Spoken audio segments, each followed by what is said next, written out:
Turquie. Le pays va-t-il ou non se retirer de la Convention d'Istanbul, un traité international de protection des femmes victimes de violences? Rédigé et signé en 2011 à Istanbul, ce texte de loi est aujourd'hui remis en question par le gouvernement de Recep Tayyip Erdogan.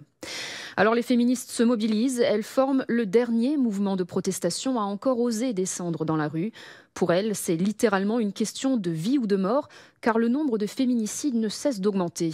À population égale, la Turquie compte 3,5 fois plus de féminicides par an que l'Allemagne. L'année dernière, 474 femmes turques ont perdu la vie. Voyez ce reportage de Mayalène de Castelbajac. Armés de pinceaux et de peintures violettes, Çağla Akdere et ses amis finissent leur pancarte.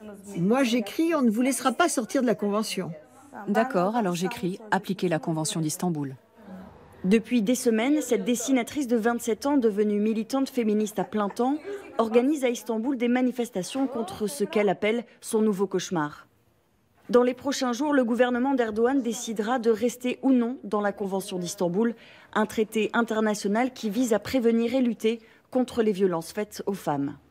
De manière récurrente, le pouvoir tente de s'en prendre à nos droits.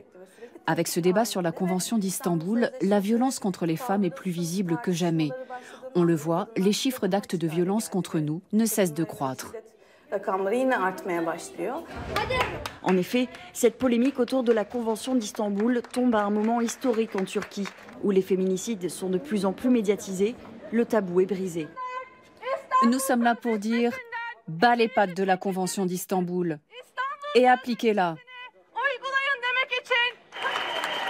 C'est sous les applaudissements des passants que Çağla et ses amis rejoignent la manifestation. Comme d'habitude, la police est là, en nombre. Pas de quoi effrayer cette féministe qui compte déjà 4 gardes à vue à son actif. Une fois sur place, c'est le soulagement pour le groupe. Elles sont nombreuses à être venues.